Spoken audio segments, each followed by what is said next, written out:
Textile hub के platform पे आपको एक दफ़ा फिर खुश आमदीद कहते हैं। इस प्लेटफॉर्म से आपको टेक्सटाइल इंडस्ट्री से मुतल्लिक मुकम्मल डिटेल्स फराहम की जाएंगी और ख़ुसूसन टेक्सटाइल की टेस्टिंग के हवाले से आपको गाइडेंस फराहम की जाएंगी। अस्सलाम वालेकुम। आज हम सीम स्लीपेज का टेस्ट परफॉर्म करेंगे। Method ASTM D434। कोई भी टेस्ट परफॉर्म करने से पहले मेथड के मुताबिक सैंपल्स को कंडीशन कर लेंगे। अब हम इसके स्पेसिमेन तैयार करेंगे। स्पेसिमेन टेम्पलेट, इसका साइज़ 100 बाई 350 mm है। 5 स्पेसिमेन वार्प के और 5 स्पेसिमेन वेफ्ट के डायगनली तैयार करेंगे। सेल्वेज से टोटल विड्थ का 10वां हिस्सा या मिनिमम 150 mm हम सेल्वेज से छोड़ के टेस्टिंग के लिए स्पेसिमेन तैयार करेंगे। 150 mm ISO का स्टैंडर्ड है और टोटल विड्थ का 10वां हिस्सा ASTM-D का स्टैंडर्ड है। वार्प थ्रेड्स को पैरेलल करने के लिए कटिंग की ज़रूरत नहीं होती, सिर्फ निशान लगा के आप लाइन लगा देंगे। अगर आप काट के देखेंगे तो वो थ्रेड्स बिल्कुल पैरेलल ही निकलेंगे। सीम स्लीपेज की टेम्पलेट जो वार्प वाइज हम लेंथ में रखेंगे तो इससे हासिल होने वाला स्पेसिमेन वेफ्ट ओवर वार्प का होगा, क्योंकि जो सीम या सिलाई लगाई जाएगी वो वेफ्ट थ्रेड्स के पैरेलल होगी और इससे रिज़ल्ट जो हासिल होंगे वो भी वेफ्ट ओवर वार्प के होंगे। इसी तरीके से अब वार्प ओवर वेफ्ट का स्पेसिमेन काटेंगे।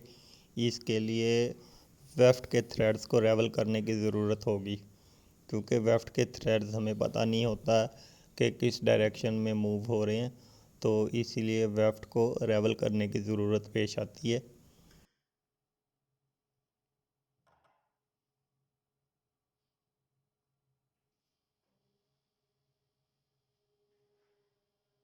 रेवलिंग करने के बाद स्पेसिमेन टेम्पलेट जो इसकी लेंथ है वो वेफ्ट थ्रेड्स के पैरेलल रखेंगे और इससे जो स्पेसिमेन तैयार होगा वो वार्प ओवर वेफ्ट का तैयार होगा, क्योंकि जो सीम लगेगी वो वार्प थ्रेड्स के पैरेलल लगेगी और इससे हासिल होने वाली रीडिंग्स जो हैं वो भी वार्प ओवर वेफ्ट की रीडिंग्स होंगी।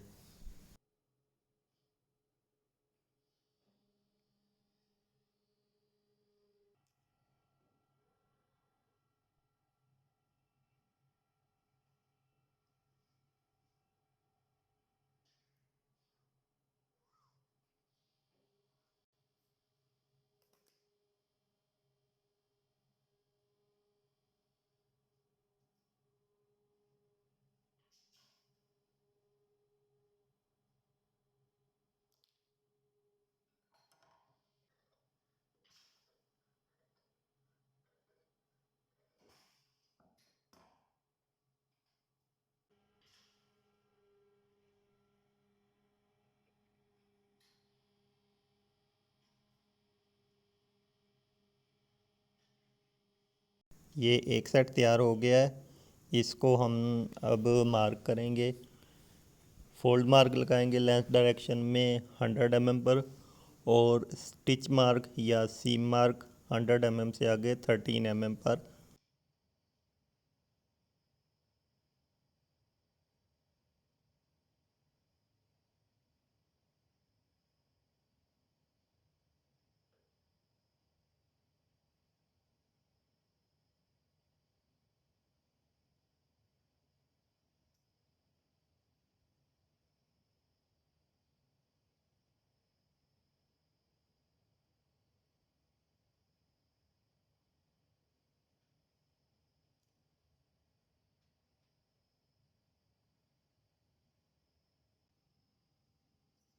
आपको फोल्ड मार्क और स्टिच मार्क का डिस्टेंस चेक करवा देता हूँ।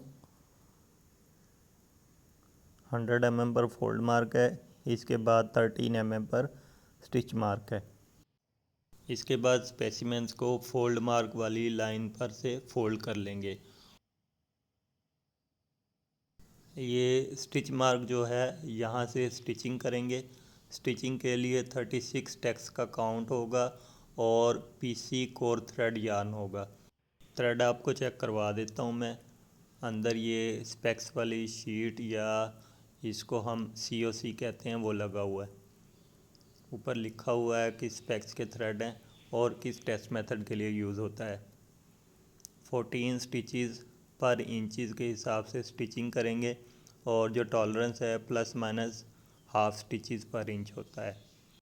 स्टिच टाइप जो है 301 होगी, यानी इसको सिंगल नीडल मशीन से स्टिच करेंगे। सबसे पहले एक्स्ट्रा फैब्रिक के ऊपर आप स्टिचेस को वेरीफाई कर लें। 14 प्लस माइनस हाफ स्टिच पर इंच होने चाहिए।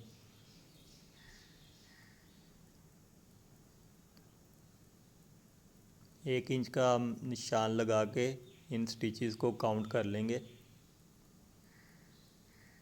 स्टिचेस वेरीफाई करने के बाद स्टिच लाइन से हम इसको स्टिच कर लेंगे।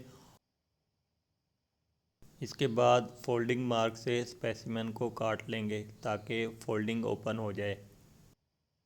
फोल्डिंग्स ओपन करने के बाद स्पेसिमेन के फेस पर 38 mm डिस्टेंस में लेंथ डायरेक्शन में जा अलाइनमेंट लाइन लगाएंगे। जा अलाइनमेंट लाइन लगाने का मकसद ये होता है कि स्पेसिमेन जब ग्रिप करेंगे हम टेस्ट मशीन पर तो जाल में सेम थ्रेड्स ग्रिप हों।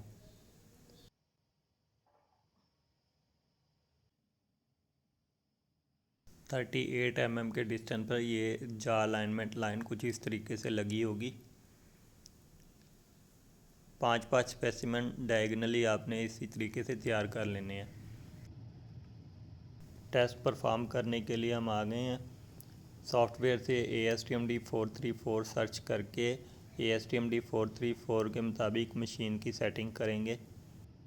Jar distance 76 plus minus 1 mm और जो स्पीड है 300 plus minus 10 mm per minute. Test perform करने के लिए जो जाज यूज़ कर रहे हैं वो बैक साइड का जाज 100 mm बाई 25 mm और जो फ्रंट जा है 25 बाई 25 mm रबर कोटेड जाज यूज़ कर रहे हैं। टेस्ट परफॉर्म करने के लिए हम 1000 न्यूटन का लोड सेल यूज़ कर रहे हैं। रीडिंग्स की जो एक्सेप्टेबल रेंज है वो लोड सेल की वैल्यू के 10% मिनिमम और मैक्सिमम 90% होती है।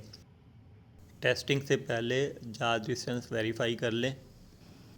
इसके बाद वेफ्ट ओवर वार्प के स्पेसिमेन पहले परफॉर्म किए जाएंगे और वार्प ओवर वेफ्ट के स्पेसिमेन उसके बाद। टेस्ट परफॉर्म करने के लिए सबसे पहले स्पेसिमेन को सीम साइड से फोल्ड कर देंगे और जाल में जो है अनसीम साइड लगाएंगे। स्पेसिमेन ना तो लूज़ लगाना है आपने और ना ही बहुत ज़्यादा टाइट करते हुए लगाना है। बिल्कुल नॉर्मल पोजीशन में स्पेसिमेन को ग्रिप करेंगे। स्पेसिमेन को इस तरीके से आपने ग्रिप करना है। अनसीम साइड टेंसाइल साइड भी कहलाती है। इसके बाद मशीन स्टार्ट कर देंगे। टेंसाइल परफॉर्म होने के बाद मशीन स्टॉप हो जाएगी। स्पेसिमेन को उतारेंगे और टेंसाइल वाली साइड या अनसीम साइड को फोल्ड करके सीम या स्टिच साइड से स्पेसिमेन को लगाएंगे इस तरीके से कि सीम दोनों जो जाल हैं उसके बिल्कुल सेंटर में हो। सीम वाली साइड से भी बिल्कुल नॉर्मल पोजीशन में आपने स्पेसिमेन लगाना, ना ज़्यादा लूज़ हो और ना ही ज़्यादा टाइट हो। कुछ इस तरीके से स्पेसिमेन फिक्स होना चाहिए। स्पेसिमेन ग्रिप करने के बाद मशीन दोबारा से स्टार्ट कर देंगे। जो ही टेस्ट कंप्लीट होगा स्पेसिमेन को हम उतारेंगे और इसकी ऑब्ज़र्वेशन ले लेंगे। ऑब्ज़र्वेशन में हम चेक करेंगे कि स्विंग थ्रेड ब्रेक हुआ है या थ्रेड्स पुल आउट हुए हैं। यहाँ पे स्विंग थ्रेड ब्रेक हुआ है तो स्विंग थ्रेड ब्रेक वाली ऑप्शन को सिलेक्ट करेंगे। इसी तरीके से वार्प के स्पेसिमेंस यानी वेफ्ट ओवर वार्प के स्पेसिमेंस परफॉर्म कर लेंगे और फिर नेक्स्ट वार्प ओवर वेफ्ट के स्पेसिमेंस परफॉर्म करेंगे। तमाम टेस्ट परफॉर्म करने के बाद रिज़ल्ट्स को आप सेव कर लें। रिज़ल्ट्स कुछ इस सूरत में आपको मिलेंगे। इनको आप PDF फाइल की सूरत में सेव कर लें ताकि फ्यूचर में आप इन रिज़ल्ट्स को वेरीफाई कर सकें।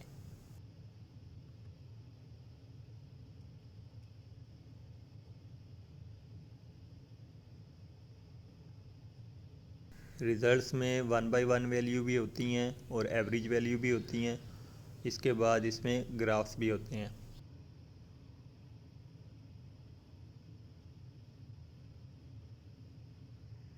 आज की वीडियो के मुतालिक कमेंट्स का इंतज़ार रहेगा। मज़ीद ऐसी इन्फॉर्मेटिव वीडियोज़ के लिए टेक्सटाइल हब को सब्सक्राइब कीजिए।